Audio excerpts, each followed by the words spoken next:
اعوذ باللہ من الشیطان الرجیم بسم اللہ الرحمن الرحیم۔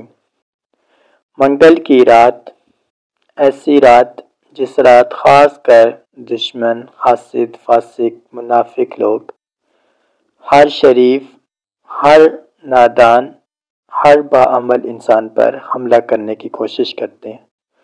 اس کو نقصان دینے کے لیے، اس کے ایمان کو کمزور کرنے کے لیے، اس کا گھر تباہ کرنے کے لیے، اس کے لیے مختلف مرائل، مشکلات پیدا کرنے کے لیے،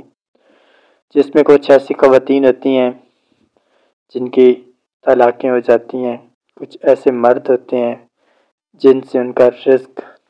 روٹی کا جو سلسلہ ہوتا ہے اس کو رکوا دیا جاتا ہے۔ بہت ساری ایسی چیزیں ہوتی ہیں، زیادہ سے زیادہ گردشیں ڈال دی جاتی ہیں، کسی نہ کسی نقصان کے ساتھ جوڑ دیا جاتا ہے، مایوسی، سستی، ہر قسم کی رکاوٹ کو پیدا کر دیا جاتا ہے، اور ہر قسم کے مختلف قسم کے معاملات، خاص کر تعویذات اور جادو،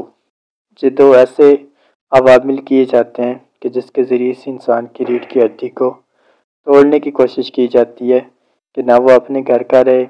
نہ وہ اپنے کسی اور رشتے سنگت کا رہے، بلکہ وہ اپنے آپ سے لڑتا لڑتا فنا ہو جائے۔ تو آج اس مسئلے کا پہلے تو سلوشن بتانے سے پہلے اس کو ایکسپلین کیا جائے گا کہ جس طریقے سے ہم یہ کام کرتے ہیں تو اس کے نتائج کتنے برے ہو سکتے ہیں، خاص کر ان لوگوں کے لیے جو یہ نظریہ رکھتے ہیں کہ کسی کے اوپر اس طرح کا وار کروا کر اس کی ترقی کو، اس کی کامیابی کو چھین لیں گے، اس سے ہم بدلہ لے لیں گے، اس کو سزا دلوا لیں گے، ایسے کر لیں گے۔ تو یہ عمل اور اس سے پہلے جو تنبیہ کی جا رہی ہے یہ تمام لوگ سماعت کر لیں۔ یاد رکھیے، اللہ کریم کی ذات نے قرآن کریم میں فرمایا، قل جاء الحق الباطل وزهق الباطل ان الباطل کان زہوقا۔ اس آیت کا واضح مطلب ہے کہ جب بھی حق اور باطل کے درمیان جنگ ہوئی، ان کے آپس میں ٹکرانے کے بعد ہمیشہ حق کو ہی فتح ہوئی ہے اور باطل کو مٹنا ہی پڑتا ہے۔ تو یاد رکھیے، جب آپ کسی عاجز اور انکسار انسان کے اوپر اس طرح کا وار کرنے کی کوشش کریں گے تو اس کے نتیجے میں آپ جتنی بھی کوشش کر لیں گے آپ کامیاب ہو جائیں گے، مگر آپ کبھی توبہ کے حصول نہیں کر پائیں گے، کیونکہ سب سے زیادہ اللہ کریم کی ذات انسان کے اندر، اس کو انسان کی اہمیت کتنا معلوم ہے بس یہی دیکھتی ہے۔ جب ایک انسان کی اہمیت کو بھول جاتا ہے، ایک انسان کی قدر کو بھول جاتا ہے، ایک انسان کی تکلیف کو بھول جاتا ہے، تو وہ انسان انسانوں میں شمار نہیں ہوتا، وہ حیوانات میں چلا جاتا ہے۔ جب انسان حیوانات میں چلا جاتا ہے تو پھر وہ اپنی طاقت پر بہت کچھ ڈال سکتا ہے، لیکن جب غضب پیدا ہوتا ہے تو غضب اس کو کبھی بھی کسی چیز سے، کسی دعا سے، کسی عمل سے، کسی عبادت سے نہیں بچا پاتا۔ ہم میں سے بہت سارے ایسے لوگ ہیں جنہوں نے اپنی زندگی کے اندر بہت زیادہ جرائم کیے ہوں گے،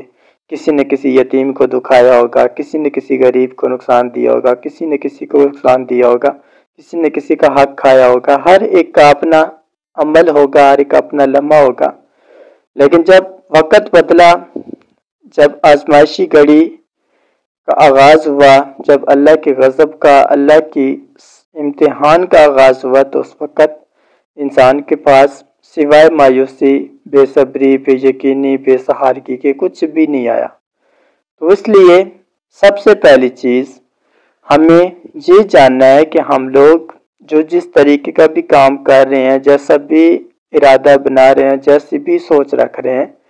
کیا ہمیں یہ نظر آ رہا ہے کہ ہمارا خدا بھی اوپر موجود ہے، وہ بھی ہمارے ہر عمل، ہر ارادے، ہر وقت سے باخبر ہے؟ جب ہمیں اس چیز کا علم ہو جائے گا تو اس سے مراد کہ ہمارے اندر اپنے رب کے وحدہ لا شریک ہونے کی پہچان آ گئی ہے، اور ہم کبھی بھی اس کی وحدانیت کو نہیں بھولیں گے، کبھی بھی اس کو چھوڑ کر کسی اور خدا کا تصور نہیں کریں گے، کبھی بھی یہ نہیں گمان کریں گے کہ میرے اوپر یہ مسئلہ، یہ مصیبت ہے تو میں ناجائز طریقے کو استعمال کر کے کامیابی لے لوں۔ تو اگر ایسا کریں گے تو دائرہ اسلام سے نکلیں گے اور جب دائرہ اسلام سے نکل گئے تو پھر کبھی بھی کسی مراد، کسی حاجت، کسی حسرت کو نہیں پہنچ پائیں گے۔ بہت خوشیاں پائیں گے اپنی طاقت کے زور پر۔ یزید نے بھی بہت خوشیاں پائی تھی، فرعون نے بھی بہت خوشیاں پائی تھی، سب کچھ کیا تھا، لیکن جب اللہ راضی نہیں تھا تو مرنے کے بعد لعنت کے حقدار ٹھہرے۔ تو جب اپنے رب کو بہت زیادہ حد تک خفا کریں گے، اس کے نتیجے میں آپ کی زندگی میں بے سکونی پیدا ہوگی، کیونکہ فرمان باری تعالی ہے کہ اگر رب کو اور اس کے حبیب کو تکلیف پہنچائیں گے تو خود بھی خوش نہیں رہ پائیں گے، کیونکہ ان کی مہربانی اور ان کے خاص کرم سے آپ کی ولادت ہوئی ہے۔ تو جب ان کو آپ تکلیف دیں گے تو کبھی بھی آپ خود کو خوش نہیں رکھ پائیں گے۔ یہ باتیں بتانا ضروری تھا۔ آج کل ہمارے معاشرے کے اندر یہ چیز ٹرینڈ کے طور پر چل رہی ہے کہ لوگ کوئی جائز طریقے سے کامیاب ہو رہا ہے تو کوئی ناجائز طریقے سے۔ تو ایک ہی منظر، ایک ہی نظریہ دل میں رکھیں کہ انسان کا کوئی وجود نہیں ہے، یہ بالکل جھوٹ ہے، اس کا کوئی بھروسہ نہیں ہے، کسی بھی ٹائم یہ ہوا میں اڑ سکتا ہے اس کا سانس، اور یہ انسان مٹی کا ڈھیر ہے۔ اور جو آپ کو قرآن حکیم کے اندر رب کریم رؤوف الرحیم نے جو تنبیہ کی ہے، جو بتایا ہے کہ انسان بالکل ہی کھوکھلا ہے، اس کا کوئی وجود نہیں ہے، یہ صرف مطلب ہی ہے، یہ قرض کا بک ہے، جب اس کا کوئی کام نکل جاتا ہے، اس کو فائدہ مل جاتا ہے تو پھر یہ اپنے محسن کو بھول جاتا ہے،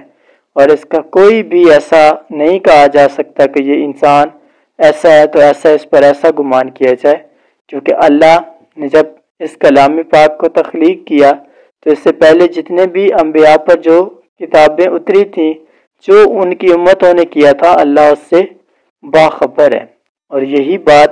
اس نے اس کلام کے اندر بھی ڈال دی کہ لوگوں کو معلوم رہے کہ اللہ کریم کی ذات کے ساتھ جیسے پچھلی نبیوں کی امتوں نے کیا تھا ویسے ہی یہ بھی امت سیم انسان ہے، تو اس کا بھی وجود وہی ہوگا۔ تو اس لیے اپنے رب کی محبت اور چاہت کو اپناتے ہوئے کبھی بھی یہ نہ سوچیں کہ آپ کو کوئی دیکھ نہیں رہا، یا آپ ایسا گناہ کریں گے، غلطی کریں گے تو یہ سمجھیں کہ کسی نے نہیں دیکھا تو آپ کو کوئی اس کا ازالہ نہیں کرنا پڑے گا، کوئی آپ پر نقصان نہیں ہوگا۔ تو یاد رکھیے کوئی بھی گناہ ہے وہ ایک ادھار ہوتا ہے، اگر اس کی معافی مانگ لیں گے تو ضرور اللہ پاک بخش دے گا، اور ہمیشہ گناہ کا وجود تب ظاہر ہوتا ہے جب انسان ہر طریقے سے غافل ہو چکا ہوتا ہے، کہ اس کو خبر نہیں ہوتی کہ اس نے گناہ کیا یا نہیں کیا۔ تو جب اس کو گناہ کرنے کے بعد خوف محسوس ہوتا ہے کہ مجھ سے غلطی ہوئی ہے، خطا ہوئی ہے، کوتاہی ہوئی ہے، مجھے اللہ دیکھ رہا تھا، تو وہ انسان توبہ کا حقدار ہوتا ہے کہ وہ اگر توبہ کر لے تو اللہ کریم اس کی اس خطا کو بخش دیتا ہے۔ تو اللہ کریم کی ذات آپ سب کو ان باتوں کو سمجھنے کی توفیق دے۔ آج کا جو ہمارا عمل ہے وہ ان آفات، ان سختیوں سے نجات کے لیے ہے کہ جو ہمیں دشمن لوگ تنگ کرتے ہیں، منافقین تنگ کرتے ہیں، حاسدین تنگ کرتے ہیں۔ ہمیشہ اس طرح کے لوگ تب آپ پر حملہ کرنے میں کامیاب ہوتے ہیں جب آپ کا ایمان بہت حد تک کمزور ہو چکا ہوتا ہے، اور اتنا آپ کمزور ہو چکے ہوتے ہیں کہ آپ انہی لوگوں کے سہارے اپنی زندگی کو لگا رہے ہوتے ہیں کہ یہی لوگ آئیں گے آپ کی زندگی میں تو امن ہوگا، اور اگر نہیں آئیں گے تو پھر امن نہیں آئے گا۔